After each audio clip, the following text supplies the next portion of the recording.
Olá, começa agora mais um Horizonte Notícia Entrevista. 2017 marcou o primeiro ano do Vicariato para a Ação Missionária da Arquidiocese de Belo Horizonte. Agora a igreja atua mais de perto em 3 setores: as vilas e favelas, as cidades históricas e o Vale do Paraupeba. O vigário responsável pelos projetos que estão aproximando ainda mais a arquidiocese das comunidades dos aglomerados da capital e região metropolitana é o nosso convidado de hoje. Vai fazer um balanço sobre os projetos desenvolvidos no ano passado e os novos pensados para serem implementados em 2018 nas vilas e favelas. Seja bem-vindo, Padre Wagner Calegari. Uma alegria ter o senhor conosco aqui novamente. É uma alegria nos encontrarmos novamente com você, Fernanda, e com o nosso público. Primeiro ano de trabalho nesse vicariato novo, esse trabalho novo. O que o senhor pode me dizer dessa estreia? Foi um ano em que nós compreendemos e vimos que o desafio é muito maior do que pensávamos. Nós tivemos como desafio principal não só implementar uma comunidade dentro das nossas vilas e favelas, mas tocar a realidade que é completamente diversa em cada vila, em cada favela ou cada aglomerado. Nós tivemos visitas com Dom Vicente, pudemos apresentar aos padres, conversa com os padres, preparação dos diáconos para essa missão e um esclarecimento de que nós temos dentro de Belo Horizonte 278 vilas e favelas, dentro da Arquidiocese de Belo Horizonte, 278 vilas e favelas, dessas 179 não têm uma presença marcada como comunidade eclesial no seu interior. Isso é um dado muito alarmante. Muito. Porque nós temos, hoje, na Arquidiocese de Belo Horizonte, 282 paróquias. Está para ser formada mais uma. Então, é mais do que 50%. São 508 mil pessoas que não compreendem a presença católica como algo que marca a vida da nossa sociedade, do nosso mundo. Foi também um momento aí para se levantar as prioridades, saber qual realmente eram as necessidades dessa população, né? Sim.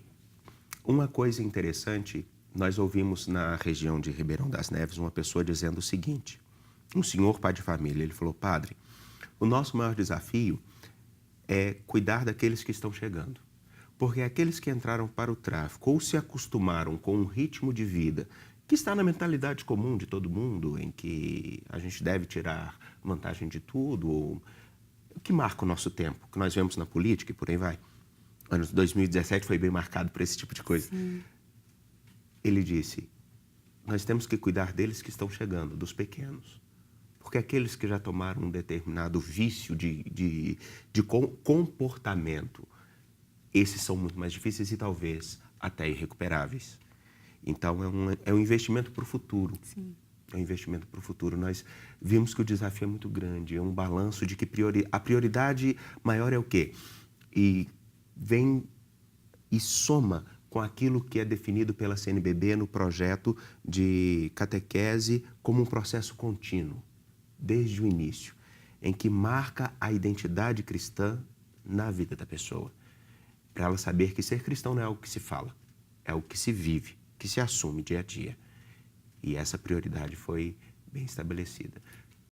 Pois é, e nessas conversas, com essa proximidade maior, com essa entrada maior nessas comunidades, o senhor disse aí algumas aí que não tinham ainda muita noção, né, da Igreja Católica ali, tão próxima deles. O que vocês puderam compreender dessas conversas, das reais necessidades dessas pessoas? Aquilo que marca a grande maioria das pessoas e uma constatação.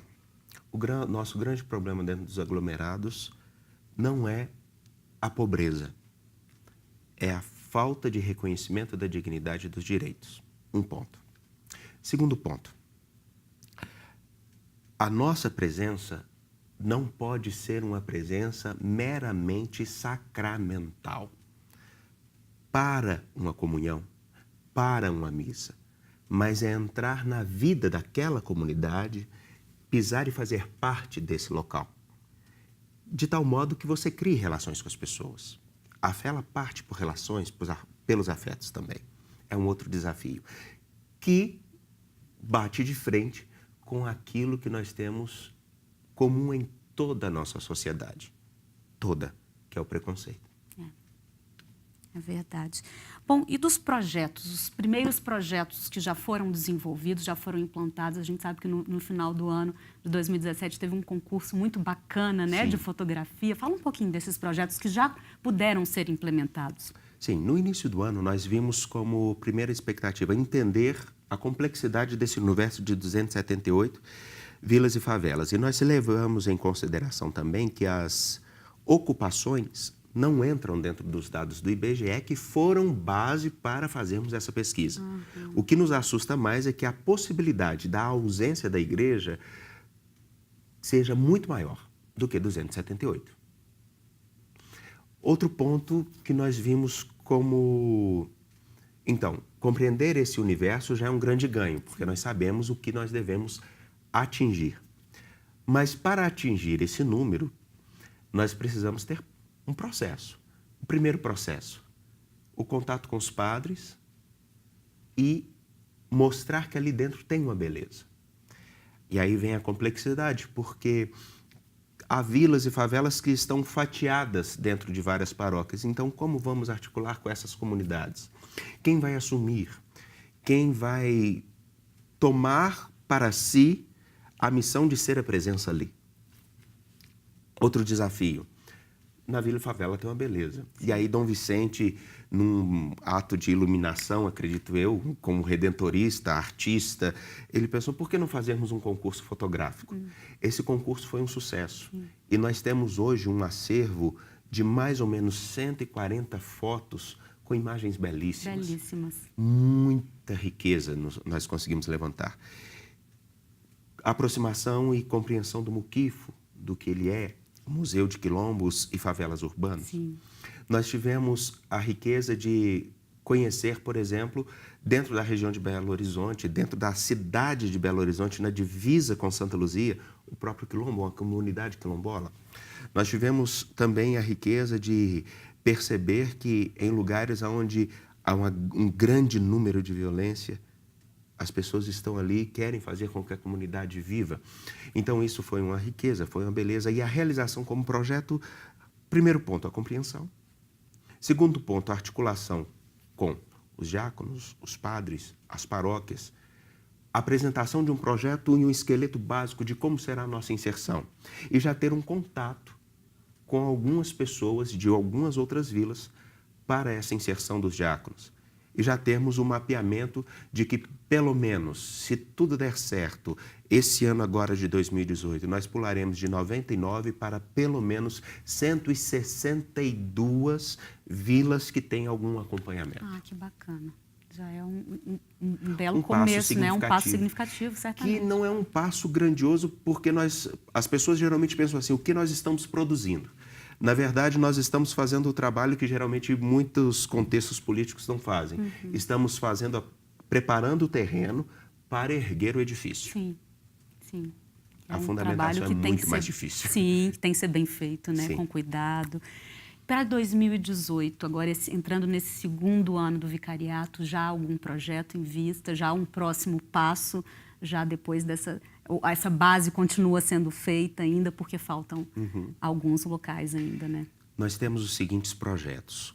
O principal é a articulação de leigos dessas vilas, identificar leigos que possam formar o Conselho Pastoral do Vicariato Episcopal para a Ação Missionária.